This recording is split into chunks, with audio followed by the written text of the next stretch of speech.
박 부장님은 저의 열정 없는 외모를 지적하는 게 취미였습니다. 그 지적이 선을 넘은 지는 이미 오래였죠. 어이, 김대리. 자네 요즘 얼굴이 왜 그 모양이야? 그렇게 기름기가 좔좔 흐르는데 누가 자네를 믿고 일을 맡기겠어? 부장님, 요즘 프로젝트 때문에 잠을 좀 못 잤습니다. 죄송합니다. 핑계대지 마. 내 젊을 땐 말이야, 잠이 보약이라고? 일이 보약이었어, 일. 자네처럼 펑퍼짐에서는 승진은 꿈도 꾸지 말아요. 외모 공격이 끝났으면 좋았을 겁니다. 하지만 그분의 꼰대력은 제 사생활 영역까지 침범했습니다.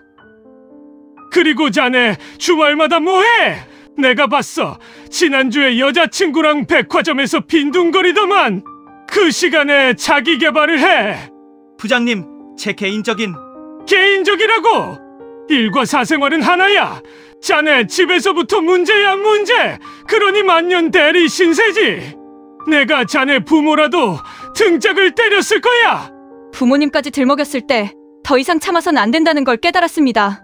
박 부장님, 방금 그 말씀들 직장 내 괴롭힘 방지법의 괴롭힘 행위 유형에 정확히 해당합니다. 와, 괴롭힘. 내가 자네를 아껴서 한 말이지. 아끼는 방식이 정신적 고통을 유발하는 사적인 모욕이라면 저는 더 이상 부장님의 애정을 받고 싶지 않습니다. 이 자리 녹음하고 있습니다. 부장님은 징계를 받으시거나 최소한 인사위원회에 불려가서 경위서를 쓰셔야 할 겁니다. 저희 회사의 새로운 윤리강령 4조 2항에 명시되어 있죠. 저는 더 이상 참지 않겠습니다. 당장 이 자리에서 방금 하신 모든 발언에 대해 사과하십시오. 아니면 지금 바로 인사팀에 이 파일을 전송하겠습니다. 그 후 박 부장님은 입을 다물었습니다. 그리고 다음 주 저는 인사팀에서 그가 징계 절차를 밟고 있다는 소식을 들었습니다. 제가 선택한 사이다였습니다. 여러분의 속을 뻥 뚫어준 사이다 복수 어떠셨나요? 하지만 이 사연보다 더 얄미운 사람이 있습니다. 바로 밤을 새워 만든 아이디어를 홀랑 훔쳐가는 상사죠. 바로 다음 사연에서 확인해보세요. 저는 지난 3일 밤을 꼬박 세워 이 혁신적인 프로젝트 기획안을 완성했습니다. 제 모든 경력과 열정을 쏟아부었죠. 업계 트렌드를 바꿀 거라 확신했습니다. 저는 오 부장님을 믿었고 설레는 마음으로 파일과 핵심 로직이 담긴 USB를 전달했습니다. 부장님은 자네 정말 대단하다며 극찬했죠. 하지만 바로 다음날 아침 저는 임원진 전체 회의실에서 제가 만든 프로젝트 PPT가 부장님의 노트북에 띄워져 있는 것을 보았습니다. 저는 그분이 저를 단 한 번도 언급하지 않은 채 발표를 시작하는 것을 지켜봐야 했습니다. 자, 여러분. 제가 지난 사흘간 혼신의 힘을 다해 구상한 이 S 프로젝트를 공개합니다. 이 프로젝트는 제가 어젯밤 통찰을 얻어 핵심 로직을 가다듬은 결과입니다. 저는 자리에서 얼어붙었습니다. 온몸에 소름이 돋았습니다. 오 부장은 제 아이디어를 훔치면서도 저에게는 고개조차 돌리지 않았습니다. 제 손은 땀으로 젖었고 심장은 폭발 직전이었습니다. 저는 이 자리에서 침묵하면 제 열정이 영원히 묻힐 것이라 직감했습니다. 부장님, 잠시만요. 그 아이디어의 핵심 로직은... 김대리, 자네 지금 분위기 파악을 못하나? 자네의 업무 태도를 생각하면 이 자리에 있는 것만으로도 영광일 텐데 조용히 있게. 저는 그 모욕적인 말과 부장의 뻔뻔함에 무너지는 대신 냉정을 택했습니다. 저는 바보가 아닙니다. 부장이 이토록 쉽게 남의 아이디어를 훔칠 거라는 것을 대비하고 있었습니다. 제가 사용한 클라우드 파일은 타임스탬프가 초 단위로 기록되고 외부 공유 권한이 저에게만 있도록 설정해 두었습니다. 저는 자리에서 일어나 반격할 논리를 완벽하게 구성했습니다. 부장의 탐욕을 무너뜨릴 완벽한 논리였습니다. 이제 저는 더 이상 제 아이디어를 지키기 위해 고통받지 않을 것입니다. 오 부장은 임원들의 날카로운 질문에 땀을 흘리며 대답을 회피하고 있었습니다. 그의 발표가 끝나기 1분 전 저는 자리에서 일어났습니다. 부장님, 제가 드린 기획안의 핵심 로직 4번 페이지에 오류가 있습니다. 지금 바로 확인해 주시겠습니까? 그 오류는 이 로직을 처음부터 구상하지 않은 사람은 발견할 수 없습니다. 오류? 오류라니? 무슨 소리야? 내가 분명히 확인! 그 아이디어는 제가 지난 새벽 3시에 만들었습니다. 부장님 이름이 아닌 제 이름의 타임스탬프가 모든 것을 증명합니다. 오 부장의 얼굴은 피처럼 붉어졌습니다. 임원진의 날카로운 시선이 그를 향했습니다. 그날 저녁 오 부장은 징계를 받아서 다른 부서로 이동을 당했고 제 아이디어는 마침내 빛을 보게 되었습니다. 제가 지켜낸 사이다였습니다. 정말 속 시원한 한방이었습니다. 하지만 퇴근 직전에 업무를 떠넘기는 얄미운 동료에게도 사이다가 필요합니다. 이들에게는 어떤 복수가 가장 효과적일까요? 세 번째 이야기 바로 시작합니다. 저에게 6시 50분은 단순한 퇴근 10분 전이 아니었습니다. 그것은 공포의 시간이었습니다. 매번 어김없이 박주임이 서류 뭉치를 들고 제게 다가오는 시간이었습니다. 그의 얼굴에는 나만 아니면 되라는 이기적인 미소가 가득했죠. 제가 이 사무실에서 제 저녁을 도둑맞기 시작한 것은 벌써 넉 달째였습니다. 제가 거절을 못하는 호구라서가 아닙니다. 박주임은 늘 급한 일이라는 핑계 뒤에 숨었고 제가 거절하면 다음날 저를 정없는 동료로 매도했습니다. 저는 제 커리어를 지키기 위해 그리고 평판을 위해 늘 일을 악물고 밤 9시까지 남아 그의 일을 처리해야 했습니다. 주임님은 매번 감사하다는 말 대신 다음엔 내가 맛있는 거 많이 쏘게라는 영혼 없는 약속만 남기고 사라졌습니다. 오늘도 그랬습니다. 시계는 정확히 6시 48분을 가리키고 있었습니다. 저는 제 노트북을 덮고 외투를 입으려던 참이었죠. 그때 저 멀리서 박주임의 경쾌한 발소리가 들려왔습니다. 저는 온몸의 근육이 경직되는 것을 느꼈습니다. 이번에는 제발 아무 일 없기를, 제발 그냥 지나가기를 저는 속으로 간절히 빌었습니다. 아, 김 대리님, 딱 맞춰 퇴근하시려고요? 아쉽네. 이거 좀 봐주세요. 아주 급하게 처리해야 할 핵심 계약서 분석인데 저희 팀장님께는 말씀드렸습니다. 제가 지금 선약이 있어서요. 7시까지 꼭 부탁드려요. 박주임님, 이건 지금 제가 처리할 수 있는 양이 아닙니다. 이 정도 분량이면 최소 2시간, 정밀 검토까지 하면 3시간은 걸립니다. 주임님도 아시지 않습니까? 에이, 김 대리님은 에이스시잖아요. 후딱 부탁드려요. 제가 내일 아침 커피랑 브런치 쏩니다. 사라지는 발소리. 저는 그가 사라진 뒤 텅 빈 사무실에 홀로 남았습니다. 제 눈앞에는 서류 뭉치와 이미 6시 50분을 넘어가는 시계 바늘이 보였습니다.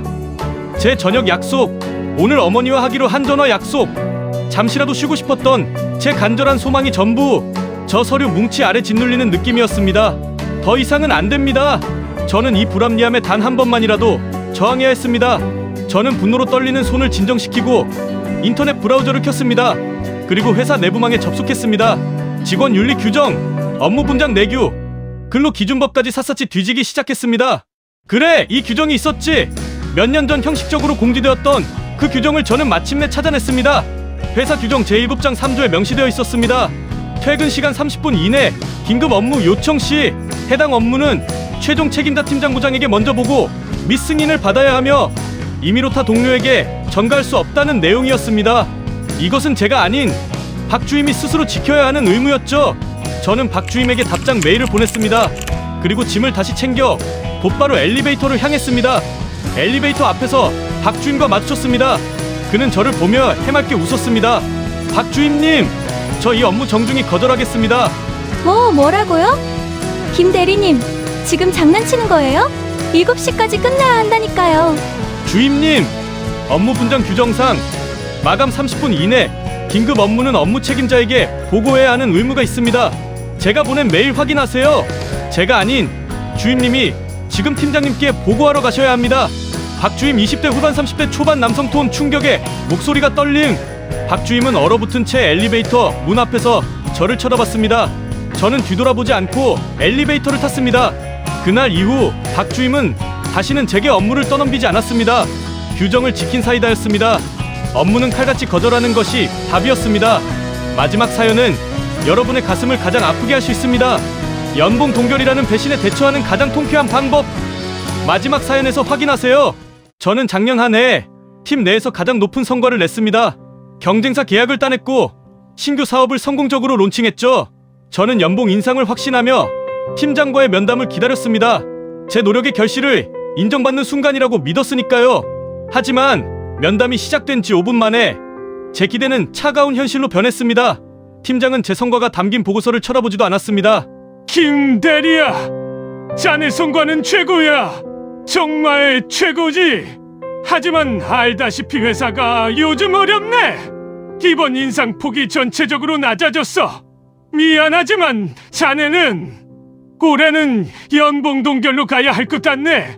동결이라뇨? 팀장님, 제가 작년의 계약 건수와 매출을 모두 팀 평균보다 30% 이상 끌어올렸습니다. 저희 팀에 저 말고 누가 있습니까? 알고 있지. 자네의 가치는 우리가 너무 잘 알아.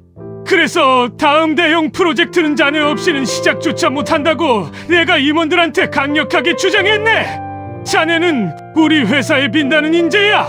그러니까 조금만 더 희생해줘.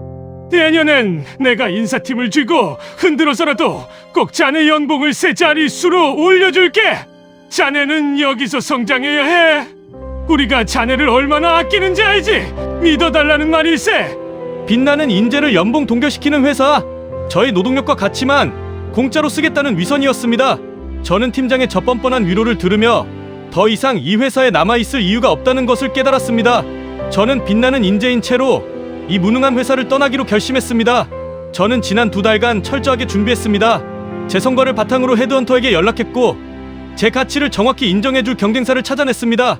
그리고 마침내 제 모든 노력을 인정하는 파격적인 연봉 인상 오퍼를 받았습니다. 팀장은 제게 더 많은 희생을 요구하며 궤변을 늘어놓고 있었습니다. 이제 이 기나긴 연봉 면담을 끝낼 시간이었습니다. 저는 자리에서 천천히 일어났습니다.